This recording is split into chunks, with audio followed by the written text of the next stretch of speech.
Hello friends, hope you all are doing good. This is Divya Agarwal from Unacademy. So friends, जैसे कि आप देख पा रहे हैं स्क्रीन के ऊपर इट इज बड़ा बड़ा लिखा हुआ है how to overcome depression. Okay, so friends, ये जो क्वेश्चन है मोस्ट आस्क्ड क्वेश्चन है, मतलब मुझे रेगुलरली स्टूडेंट्स क्वेश्चंस पूछते रहते हैं।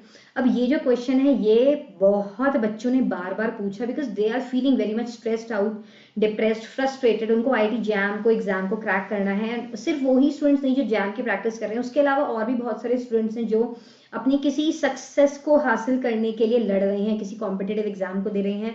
और not only for the students, depression आज के लिए बहुत ज्यादा कॉमन चीज है। मतलब ईच एंड एवरी, अगर आप एस्टिमेट की बात करो, इसकी स्टडी की बात करो, तो जो 16 ईयर से लेके 30 ईयर तक के जो लोग हैं वो डिप्रेशन में हैं या जा रहे हैं, स्ट्रेस्ड हैं, फ्रस्ट्रेटेड है। तो उनको कैसे इससे बाहर आना है और कैसे इससे निकलना है, उसके लिए मैं आपको कुछ पॉइंट्स बताऊंगी, कुछ टिप्स दूंगी, जिनको अगर आप यूज करोगे तो डेफिनेटली आप डिप्रेशन में ना तो जाओगे और ना ही आप, और अगर आपके आसपास में कोई जा रहा है तो उसको भी मदद कर सकते हो।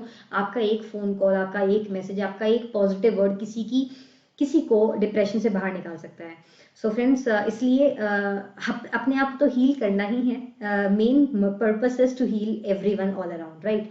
तो अब कैसे हम डिप्रेशन को ओवरकम करें, या सबसे पहले तो कैसे हम पहचानें कि क्या हमें सच में डिप्रेशन है या नहीं है, या हम डिप्रेस्ड हैं या नहीं। तो चलो कुछ पॉइंट से डिस्कस करते हैं। तो देखो, जैसे आप एक स्टूडेंट हो मान लो, या आप कोई भी हो, अगर आप पास्ट में आपके साथ कुछ भी बुरा हुआ, लाइक आपका कोई बैड रिलेशनशिप था, या बैड कोई मेमोरी है, या आपकी फैमिली के साथ या पेरेंट्स के साथ कुछ गलत था, कुछ भी चीज, या आपको किसी ने कभी ह्यूमिलेट किया हो सबके सामने, या ऑफिस में किसी ने डांटा हो, या कुछ भी ऐसा जिससे आपको एम्बेरसमेंट फील हुआ हो। तो इन सब चीजों से क्या होता है कि हम पास्ट में जीने लग जाते हैं। मतलब इसको हम बोलते हैं र्यूमिनेटिव एक्टिविटीज।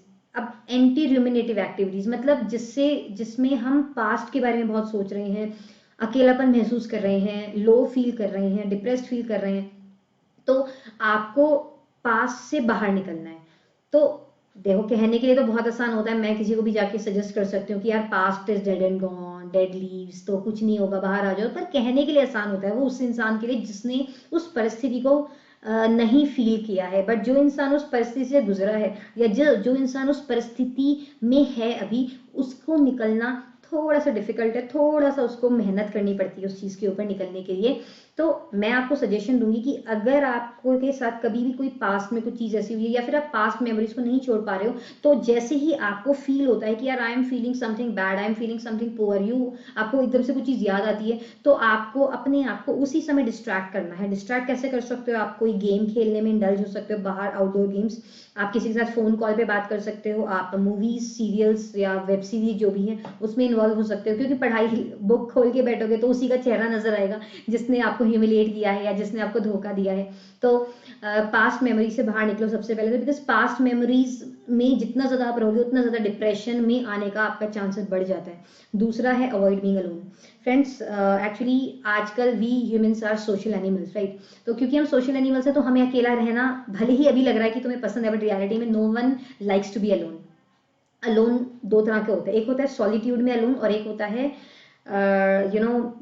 लोनलीनेस में अलोन। तो अगर आप सॉलिट्यूड में अलोन, लाइक आप मेडिटेशन कर रहे हो, आप माइंडफुल हार्टफुलनेस प्रैक्टिस कर रहे हो, तो उस वक्त तो बट ऑब्वियस आपको अलोन रह के ही करना है, एक अकेले रूम में जहाँ पे आप अपने आप से अपने आप को जान रहे हो, पहचान रहे हो, तो दैट इज सॉलिट्यूड। वो चीज ठीक है। बट जब आप लोनलीनेस में अलोन हो, मतलब आप एक बंद रूम में हो, आप एल्कोहल और ड्रग्स का इंटेक कर रहे हो और आप किसी के बारे में सोच रहे हो, कबीर सिंह बने हुए हो, तो वो चीज आपको डिप्रेशन में लेकर जा रही है। तो आपको अलोन नहीं रहना है। आपके पास हजारों दोस्त नहीं होने चाहिए, पर एक दोस्त जरूर ऐसा होना चाहिए जो आपके दिल के दर्द को समझे। अब वो दोस्त आपकी मम्मी, आपके पापा, आपका सिस्टर, आपका ब्रदर, आपका कोई कजन, या आपका कोई फ्रेंड, या आपका बिलव्ड वाइफ, हस्बैंड, लवर, जो भी है हो सकता है। तो अपनी बातों को शेयर करो, अपने अंदर मत रखा करो। दिल में चीजें जितना ज्यादा रखोगे उतना ज्यादा दिल हैवी रहेगा।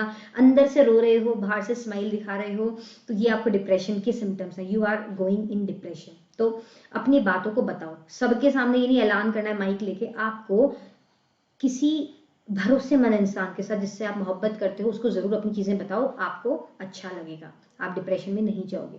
तीसरी चीज स्लीप डिस्टर्बेंस।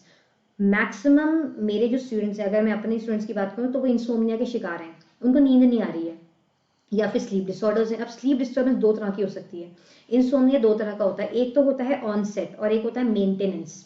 ऑनसेट इंसोम्निया का मतलब है जो जैसे फॉर एग्जांपल 10 बजे कोई सोने गया, अब 10 बजे सोने तो गया बट नींद उसको 2-3 बजे आ रही है, तो ये है ऑनसेट इंसोम्निया।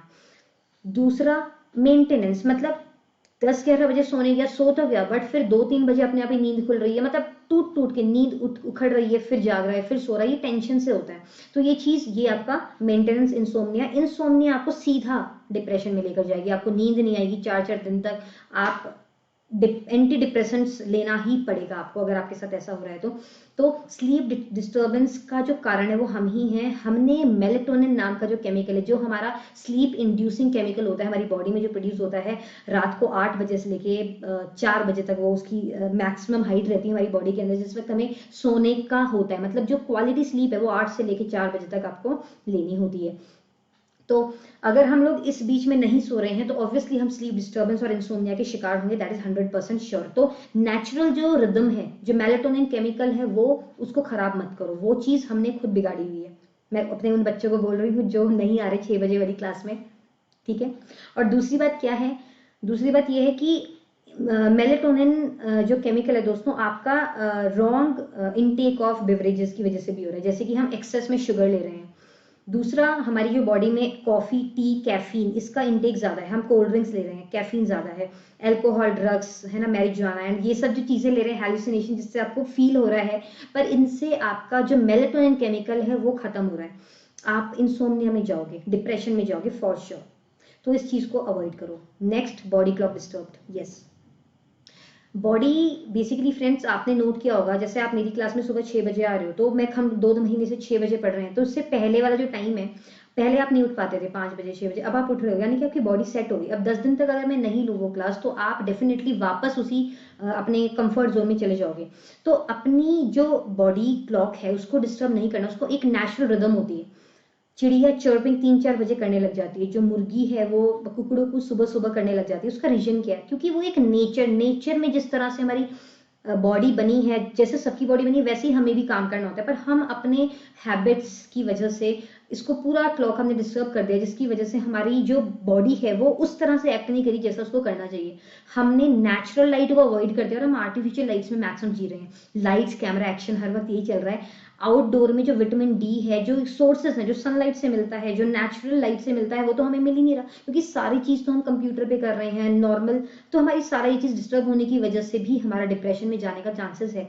तो इसलिए आपको एक नेचुरल वॉक जरूर लेनी चाहिए, मॉर्निंग में, इवनिंग में, या एक बार जितना भी आप टाइम अफोर्ड कर सको, क्योंकि वो उसी से आपका डिप्रेशन क्योर होगा। और चाहो उनसे, मतलब उस वक्त बाहर किसी से इंटरेक्ट करो, जैसे बोलते हैं ना फेस टू फेस इंटरेक्शन, जिससे आपकी बॉडी में सेरोटोनिन और डोपामिन केमिकल रिलीज होता है, जिससे आपको नेचुरल हाई फील होगा, यू विल फील गुड।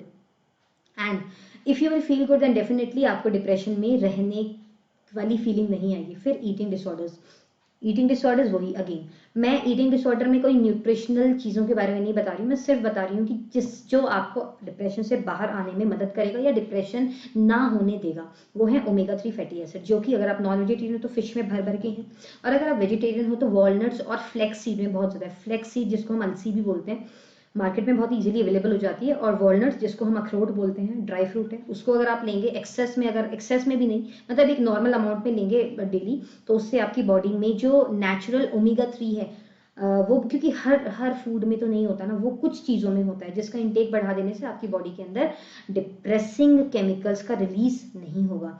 तो guys, I don't want you all कि तुम डिप्रेशन में जाओ, स्ट्रेस्ड आउट हो, बर्नड आउट हो। और कुछ बच्चे ऐसे हैं जो अपने पास्ट रिलेशंस या कुछ ऐसे रिलेशंस या जो भी है उनकी चीज़ें काफ़ी ज़्यादा उससे वो प्रॉब्लम फील कर रहे हैं, पढ़ाई नहीं कर पा रहे हैं। अब जो आपका एम है, उसको उसके अलावा और कुछ नज़र नहीं आना चाहिए, उसका यही एक मात्र सहारा है कि आपको इन सब चीज़ों पे, इन पॉइंट्स पे ध्यान देना है, इन पे रिफ्लेक्ट करना है, रिफ्लेक्ट बैक करो और अपनी चीज़ों को सुधारो, क्योंकि समय निकल जाएगा तो फिर वापस नहीं आएगा। तो डिप्रेशन में मत जाओ। स्ट्रेस, फ्रस्ट्रेशन कुछ भी होता है, कभी भी फील हैवी होता है, तो अपने बहुत क्लोज दोस्त, टीचर, पेरेंट, जिससे भी आप डिस्कस करना चाहो ज़रूर करो। और अपने आप को डिप्रेशन में जाने को मत जाओ उसमें, क्योंकि वो बहुत ही आसानी से हम जा रहे हैं। ऑलमोस्ट हमेशा हम मूड स्विंग्स के शिकार रहते हैं, तो ये सब चीज़ें हमें अवॉइड करनी है। ओके गाइस, सो ठीक है, thank you so much for being connected. So अगर आप फर्स्ट टाइम आए हो चैनल पे तो ज़रूर सब्सक्राइब, लाइक एंड शेयर करो। यहाँ पे ऐसी आपको मोटिवेशनल वीडियोस है ना मिलती रहेंगी, और साथ में chemistry for IIT JAM and other competitive exam ज़रूर मेरी तरफ से मिलते रहेंगे रोजाना। तो thank you so much for being connected, take care, happy learning, bye.